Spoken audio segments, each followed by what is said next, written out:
क्योंकि जो व्यक्ति जिससे हार गया है वह उसका दास बन जाता है। जो व्यक्ति जिससे, क्योंकि वे व्यक्ति जिससे हार जाता है वो उनका दास बन जाता है।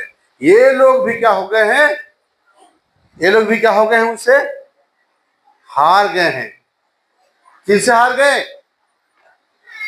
किससे हार गए? पाप से, सड़ाहट से। आप लोग का ध्यान नहीं है क्या? किससे हार गए हैं लोग? सड़ाहट से हार गए, पाप से हार गए।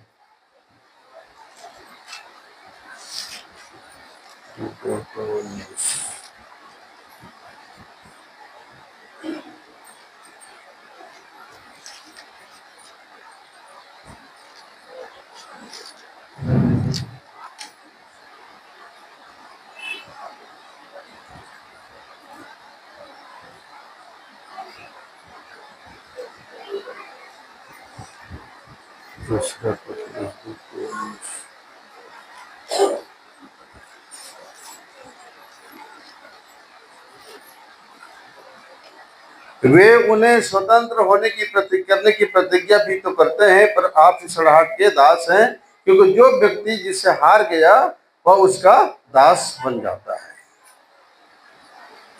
जब वे प्रभु और उद्धारकर्ता यीशु मसीह के पहचान के द्वारा संसार की नाना प्रकार की अशुद्धता से बच निकले और फिर उनमें फंसकर हार गए, तो उनकी पिछली दशा पहले से भी बुरी हो गई, क्योंकि धर्म के मार्ग का न जानना ही उनके लिए इससे भला होता कि उसे जानकर उस पवित्र आज्ञा से फिर जाते जो उन्हें सौंपी गई है। उन पर यह कहावत ठीक बैठती है कि कुत्ता अपनी छांट की ओर और नहलाई हुई सुअरनी कीचड़ में लौटते को फिर चली जाती है। जैसा कुत्ता उल्टी करके फिर चाटता है, जैसा सुअरनी को धो दो, नहला दो, अच्छा लक्ष्य से नहला दो और परफ्यूम छिड़क दो और छोड़ दो, तो कहाँ जाती है? कीचड़ में लौटने चली जाती है। उसी प्रकार वे लोग हैं जो यीशु मसीह द्वारा निकल तो गए थे सड़ाहट से, लेकिन फिर जाकर उन्हीं में फंस गए, फिर दोबारा उन्हीं में जाकर फंस गए। उनको कहा गया कुत्ता और सुअर। क्या कहा है? कुत्ता और सुअर। कुत्ता उल्टी करके क्या करता है? चाटता है, और सुअर नहला कर क्या करते सुअर? फिर कीचड़ में जाता है। यही जिंदगी है पूरी। इसीलिए हम इस बात को समझते हैं और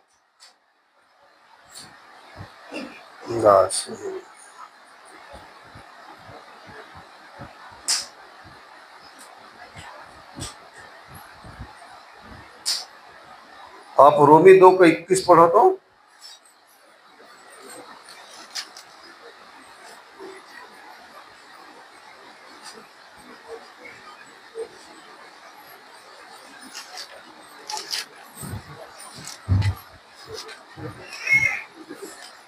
अतः क्या तू जो दूसरों को सिखाता है अपने आप को नहीं सिखाता? क्या तू चोरी न करने का उपदेश देता है, आप ही चोरी करता है? आगे तू जो कहता है व्यभिचार न करना, क्या आप ही व्यभिचार करता है? तू जो मूर्तों से घृणा करता है, क्या आप ही मंदिरों को लूटता है? तू जो व्यवस्था के विषय में घमंड करता है, क्या व्यवस्था न मानकर परमेश्वर का अनादर करता है? क्योंकि तुम्हारे कारण अन्य जातियों में परमेश्वर के नाम की निंदा की जाती है। देखिए, क्या जो तू दूसरों को सिखाता है अपने आप को नहीं सिखाता? क्या तू जो चोरी न करने का उपदेश देता है आप ही चोरी करता है? तू जो कहता है व्यभिचार न करना, आप ही व्यभिचार करता है? तू जो मूर्तों से घृणा करता है, क्या आप ही मंदिरों को लूटता है? तू जो व्यवस्था के विषय में घमंड करता है, क्या आप व्यवस्था न मानकर परमेश्वर का अनादर करता है? क्यों? दूसरों को कहना तो आसान है, ये खुद ही करना है। जब आपका खुद का जीवन पवित्र हो, खुद का जीवन ईश्वर के दृष्टि में ठीक हो, तब आप दूसरों से कहेंगे कि इसमें से निकलो, है ना? तो इसलिए क्यों पाप से स्वतंत्र हमें यीशु मसीह ने किया और वही कर सकता है बस।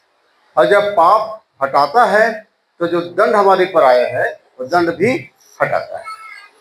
अब दंड जो भी है, हानि है, बीमारी है, दुर्घटना है, कलह है, संकट है, अरे गुलामी तो बहुत चीजों का है, बहुत चीजों का मनुष्य गुलाम होता है।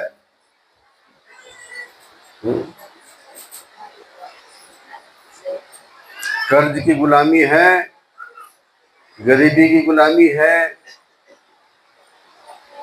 पाप की गुलामी के साथ साथ बहुत सारी गुलामी है।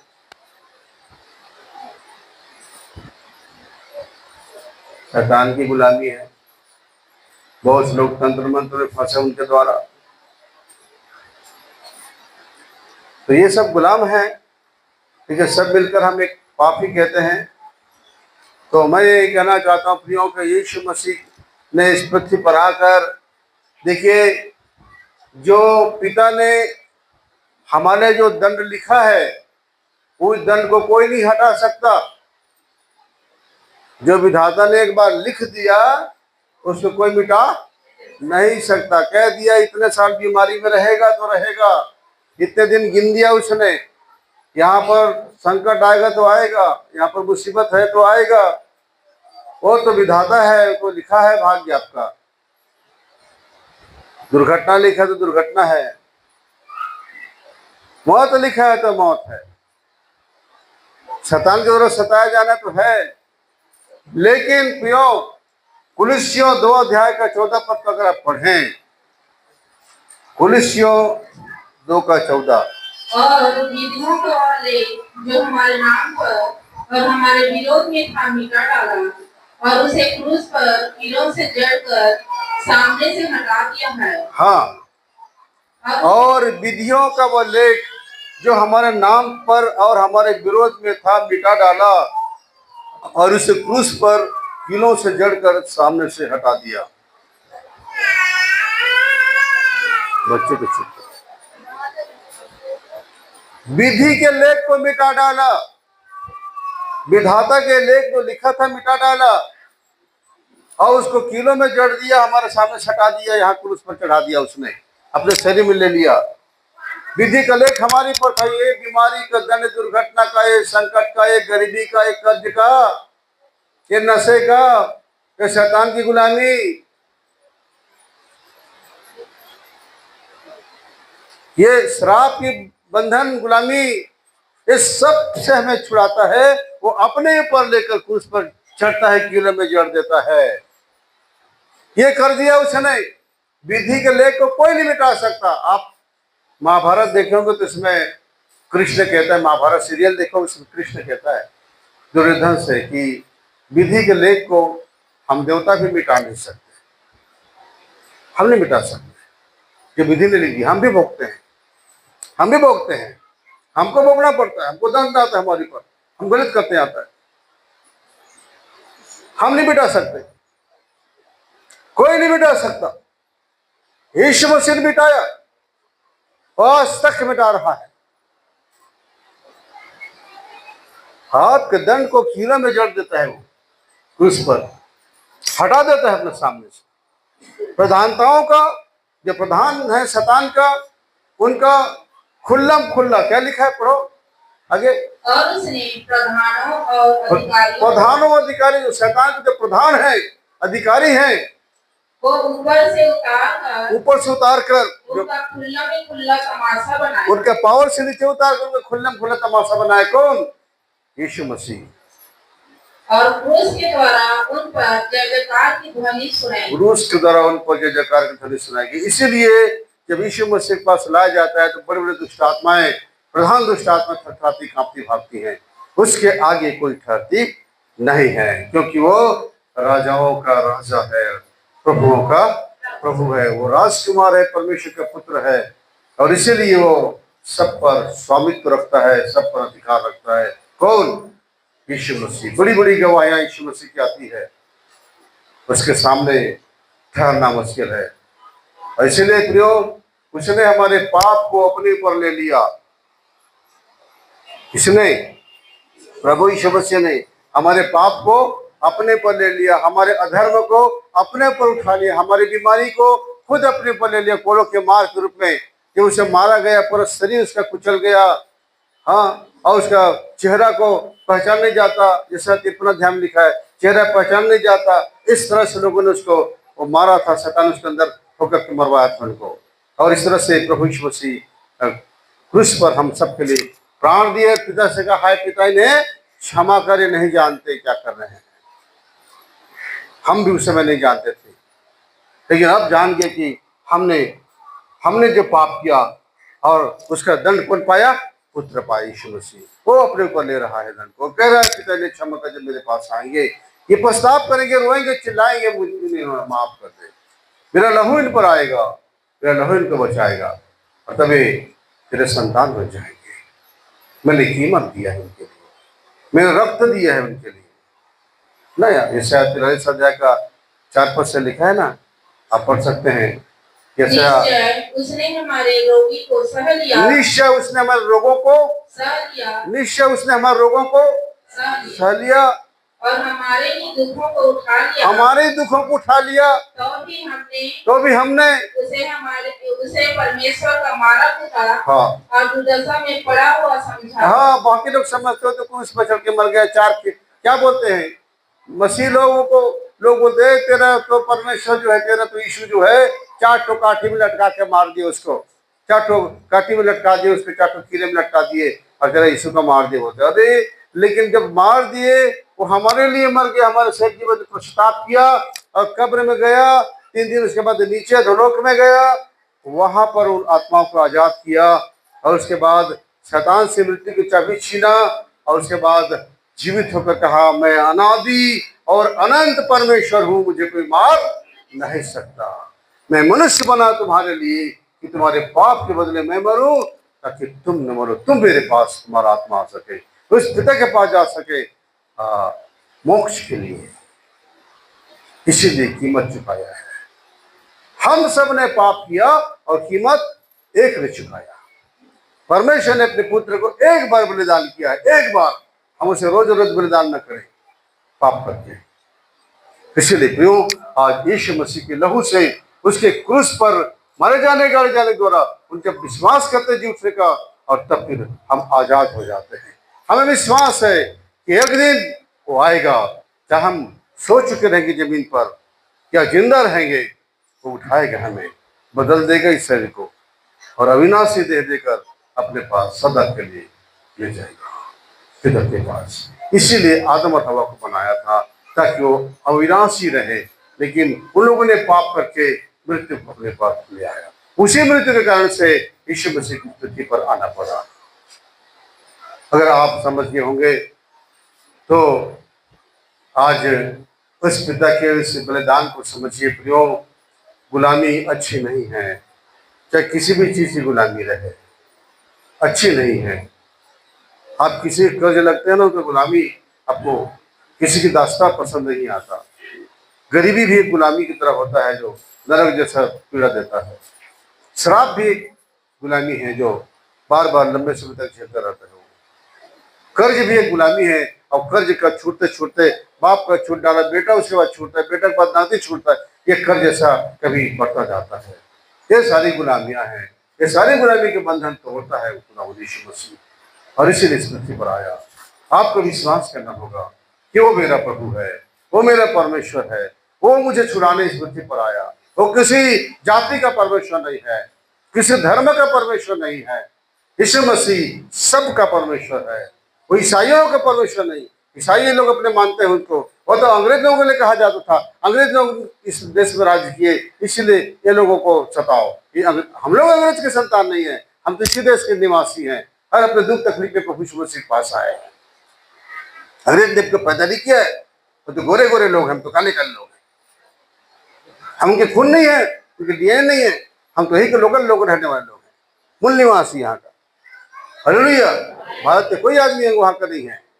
हाँ, वो कहते हैं उनका धर्म है, उनका धर्म था, वो अलग बात है। लेकिन उन लोगों ने सुसमाचार को, मसीह के सुसमाचार को देश में नहीं लाया। किन लोगों ने लाया? अमेरिका वालों ने लाया, जर्मनी वालों ने लाया, स्विट्जरलैंड वालों ने लाया, दूसरे देश वालों को लाया, और जब ला रहे थे तो यही अंग्रेज लोग उनको मना करते थे, बताओ बताओ हमारे यहाँ प्रशासन है, तुम गड़बड़ कर दोगे, बताओ। उन लोगों ने काफी साल तक रोक के रखा सुसमाचार को, बहुत समय तक रोक के रखा। बाद में परमिशन दिए, उन लोगों ने कहा हम यहाँ पर कोई शासन को आपको खराब करने नहीं आए भाई, हम यहाँ पर परमिशन सुसमाचार को बताने आ रहे हैं यहाँ पर, ताकि लोग उद्धार पाए। तब परमिशन को मिला, तब आकर के लोग मिशनरी लोग काम किए, मिशनरी लोग काम किए, अमेरिका के, जर्मनी के, इन तमाम लोगों ने काम किया। हालेलुया। हाँ प्रियो, देश विदेश में बहुत से जातियां, बहुत से देश यीशु मसीह को मानने वाला है। इसका ये मतलब नहीं कि यहाँ पर आकर किसी को गुलाम बनाए तो हम वो हमको उसका दंड देने लगे वो लोग, नहीं। दुनिया में सबसे ज्यादा उसी को मानने वाले उसी के लोग हैं, सबसे बड़ी संख्या मसीहों का दुनिया में है, नंबर 1 पर उसी की। पूरा यूरोप कंट्री या पूरा देखिए भरे हुए उनका, सारा देश, विश्व में उनके लोग की संख्या बड़ी है। उसके बाद मुसलमानों की है, उसके बाद नास्तिकों की है।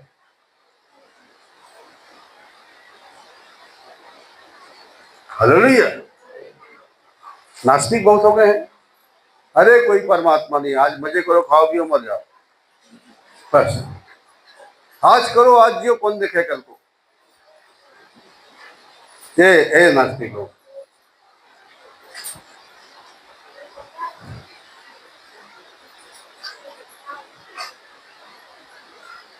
हालेलुया। जो भी हो, हम यहाँ पर उस पिता के द्वारा बचाए जा रहे हैं। लोग उसके अस्तित्व को माने या ना माने, क्योंकि नहीं माने से उसका अस्तित्व हट नहीं जाता, सर्वशक्तिमान परमेश्वर का अस्तित्व हट नहीं जाता। इसलिए आज अगर आपने परमेश्वर के वचन को सुना और समझा है, तो आप भी अपने जीवन उस पिता को दो और देखो उसका प्रेम कैसे आपको छुड़ाता है। जीवन भर उसका प्यार आपको संभालता रहेगा अपने बच्चों को। अद्भुत पिता है, प्रेम करने वाला, प्रेम से भरा हुआ है वो, इतना प्यार, उसका प्रेम को रूप ही है वो, उसकी दया अपार है, करुणा अपार है, तरस खाने वाला परमेश्वर है जो अपने लोगों पर, देखिए जब हम गुनाह करते हैं, गलतियां करते हैं, तो हमें ताड़ना देता है, देख ऐसा मत करना सब लोग। इसीलिए आज हम सब उसके सामने घुटना टेके प्रार्थना करें, स्वीकार करें, ये कहे कि हे पिता, हम पहले गुलाम थे, किसके? पाप के, किसके? शैतान के, किसके? अपने श्राप के, जो पूर्वजों का श्राप है उनके श्राप के, और किसके? और कर्ज के, किसके? गरीबी के, बहुत सारी चीजों के हम गुलाम थे पिता।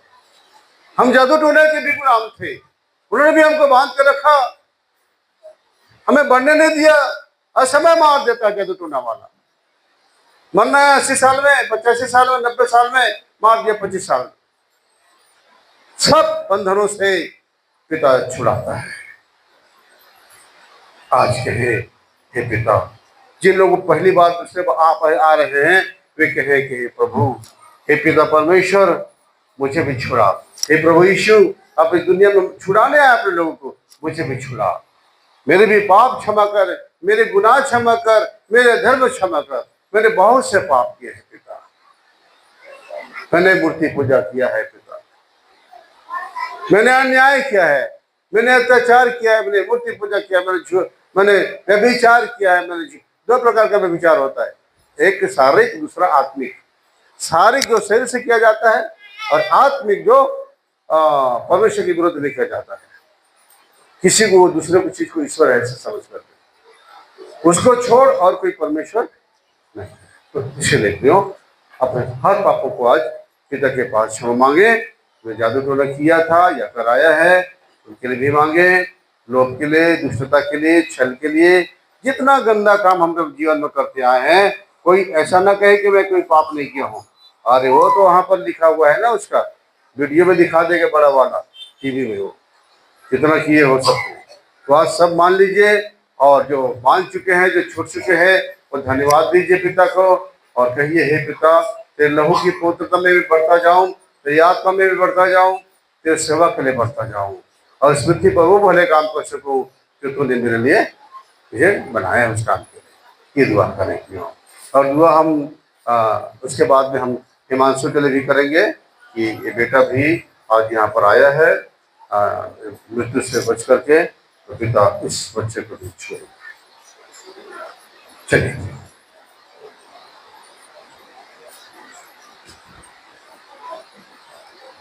चलिए प्रार्थना में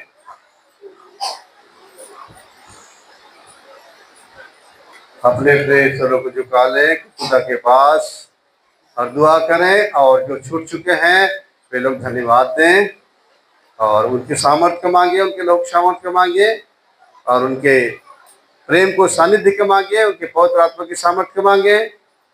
ये करें प्रियो, अपने चर्च की बढ़ोतरी के लिए प्रार्थना करें, आत्मिक लोगों के लिए प्रार्थना करें, कलीसिया के लोगों के लिए प्रार्थना करें। चलिए।